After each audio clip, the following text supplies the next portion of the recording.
कभी भी कहीं जाए उस आग्रह जलिस्ते परमात्मनो श्याम भाव। जी सर, जी सर बोलिए। जी सर, मैं कथा में गद्दी में बैठा हूँ सर, शाम को बात करूंगा 5 बजे।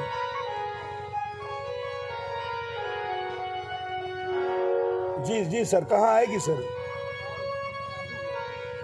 जी सर, जी सर, आप भेज दीजिए सर, मैं गद्दी पर बैठा हूँ और आप उसका मेरा नंबर दो, मैं 1 घंटे बाद बात कर लूँगा सर, ठीक है? जी सर, भेज दीजिए, भेज दीजिए। जी जी सर, जी सर, उनका नंबर दे देना। ठीक सर। हेलो, अब देखिए, कहीं भी आप जाते हैं मंदिर में, किसी भी देवता के पास जल लेकर के, और हाथ में कुछ नहीं है कि वो जल ही जल है। अगर कुछ है तो वो जल अमृत बन जाता है। आप चाहे पीतल की लोटा में हो चाहे सोने की लोटा में हो, अगर कुछ साथ में नहीं है, कुछ या कुशी, तो वो जल जल है। अगर उस लोटे में कुछ डाल दिया जाए तो अमृत हो जाता है। बोलो कन्हैया लाल की।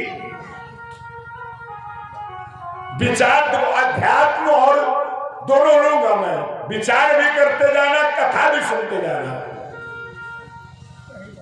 आप पुत्री की शादी करती है तो पैंटी पहन के करती है, क्यों? अब आप दिमाग लगा लो, कोई न कोई कारण है। तुम्हारे घर में कोई किसी की मृत्यु हो जाती है तो पैंटी पहन के भी काम करती है, क्यों? बस इतना सोच लो, उत्तर आपको मिल जाएगा।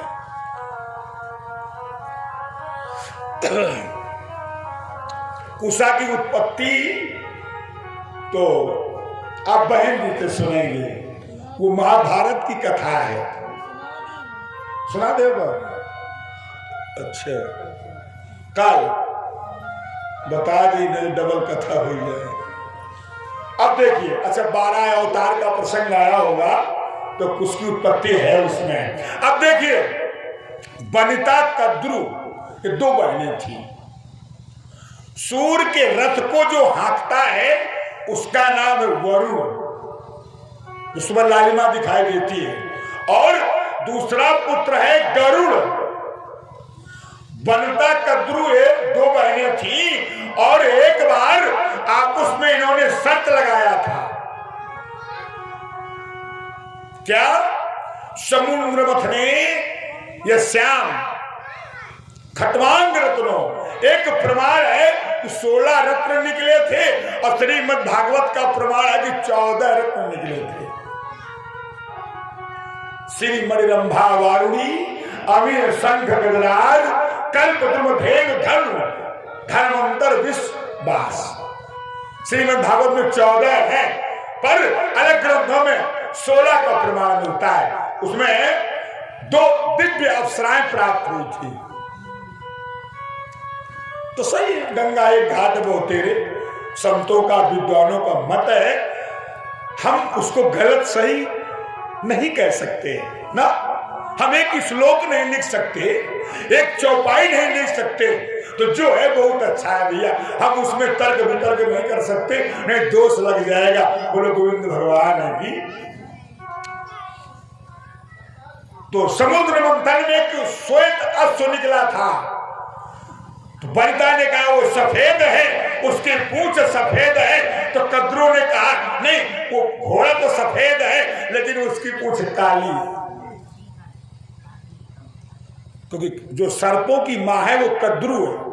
उनके 1000 पुत्र थे, अंडज पिंडज स्वतज।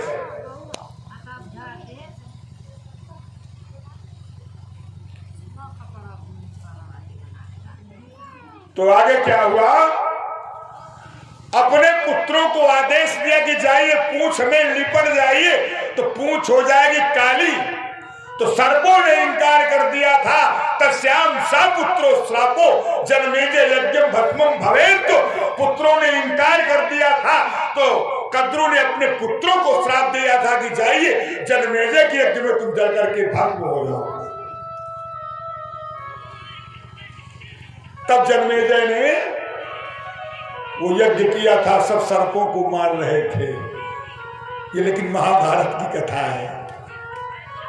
अब देखिए, तो पुत्रों ने सोचा कि पूंछ में लिपट जाएंगे, पूंछ हो जाएगी काली तो मम्मी खुश हो जाएंगी, तो शायद श्राप से मुक्त हो जाएंगे। तो सर्प लिपट गए तो पूंछ हो गई काली, तो वो एक दूसरे की नौकरानी बन गई। ये शर्त हुआ था कि तुम हार जाओगी तो हम नौकरानी बन जाएंगे, अगर तुम हार जाओगे तो तुम नौकरानी बन जाओगे। हाँ, अच्छा, और जो बनता सत्यश्याम धर्मज्ञ गुड़ी, वो धर्म की गुड़ी थी, वो धर्म के रास्ते पर चलती थी, पर जो कद्रू थी वो दुष्ट प्रकार की थी। वो उल्टा नार सुहाई अस विचार मन लाए, करें फोर घर जोरे असर। कुछ नारिया देहात में घर खोलनी कहा थे, चुगुर खोलनी कहा थे, दुष्टनी थी और सगी बहनी।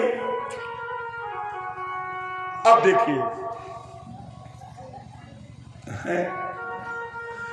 हिया को न हो, यहाँ देवरानी जेठानी बड़ा मेल है भैया, बहुत प्रेम है और रहना भी चाहिए।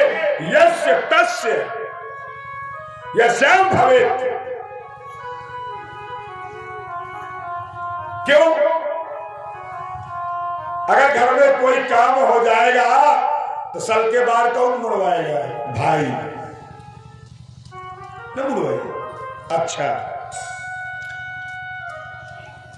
देवरानी के साथ कोई घटना हो जाई तो भले जेठानी न बोले, लेकिन आपत्ति में करी को जेठानी कि मैके वाले हैं, उनके आवत बस ये आज सोच इनमाई हो जाए तो कबो देवरानी जेठानी में विवाद न हुई। बोलो गोविंद भगवान की। क्यों भैया? और अध्यात्म 2 लाइन बोलेंगे। पत्नी आ करके ससुराल में अपना घर समझती है, अपना अधिकार मानती है, लेकिन लड़का जाकर के ससुराल में अधिकार नहीं जमा सकता। क्यों? अगर पत्नी यहां अधिकार जमा सकती है तो पति वहां भी अधिकार जमा सकता है और होना भी चाहिए। बोलो गोविंद भगवान की। गलत कह दिन का भाई 20 साल बाद आ गई हमारा या कमरैया वाला, तो ऐसा है ना भैया। तो लड़को हुआ जाए हुआ हमारो या आयरन कमरा हुई ना हुई। तुम्हारी पत्नी आकर के 20 साल बाद इस घर को अपना घर समझती है तो लड़के को भी वहां जाकर के उस घर को अपना घर समझना चाहिए। बोलो गोविंद भगवान की। हार गई कद्रू, अब अम्मा नौकर तो पुत्र भी नौकर। क्यों ये? अब चाहे जो कुछ हो वही चौपाई है। क्यों? चेरी छोड़ कहा बुरानी है कि नहीं है? अरे वो दासी है, नौकरानी है तो है। चाहे राम राजा बन गए और चाहे भरत राजा बन गए, हम नौकरानी ही रहेंगे। बोलो गोविंद भगवान की। है वही दशा बनता और गरुड़ की है। अब अम्मा नौकरानी है तो पुत्र भी नौकर होगा। गरुड़ भगवान ने एक दिन क्रोधा अस्मम तस्य शुभ मातु अपनी सौतेली मां से लड़ गया और कहा मां कौन सी ऐसी वस्तु लाकर दे दूं जो मेरी मां इस श्राप से मुक्त हो जाए। तो भाइयों ने कहा अच्छा मौका है। क्या? अमृत लाकर दे दो। सोचा अमृत मिल जाएगा, पी लेंगे तो अमर हो जाएंगे, और इधर माता का श्राप मिट जाएगा, हमारा भी काम हो जाएगा, तुम्हारा भी काम हो जाएगा। गरुड़ भगवान अमृत लेने के लिए उड़ गए। जाकर के इंद्र के पास पहुंचे, देखा अग्नि जल रही है, दो काले सर्प हैं, फिर चक्र सुदर्शन है, उसके नीचे अमृत रखा है। भगवान गरुड़ ने बहुत छोटा रूप बनाया और चक्र के दांतों में घुस करके यज्ञशाला में प्रवेश किया। अग्नि जल रही थी, 7 नदियों का जल भगवान गरुड़ ने अपनी चोंच में भर करके उसमें डाला, अग्नि शांत हो गई। और अमृत लेकर जब वहां से आए तो भाई दौड़े, तो भाइयों ने कहा भैया रुको रुको, ये अमृत हम लाए हैं आपके लिए, पहले आप वचन हमको दे दो, हमारी माँ और हम नौकर से मुक्त हो जाए। जाओ, मुक्त हो गए, पर अभी नहीं मिलेगा। अरे माँ गंगा है, बढ़िया सुंदर सा स्नान कर लो, स्नान करके उसका पान करो। तो गरुड़ भगवान ने उसको कुश, वही कुश 12 भगवान वाला अवतार जो बाल टूट गए थे, उसी को ऐसे रख दिया,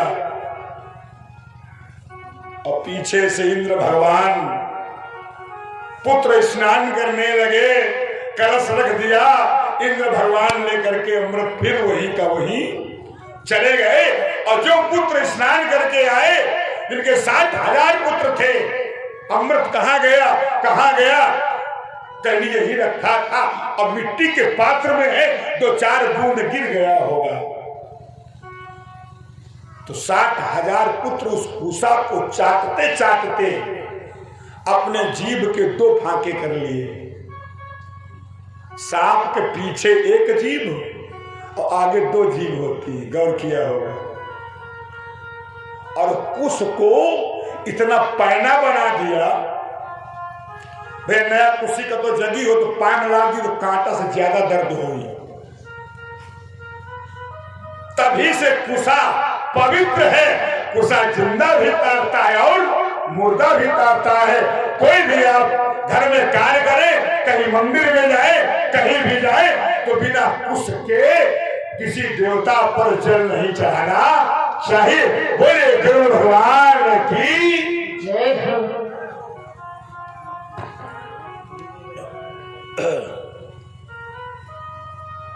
समझ में आ गया?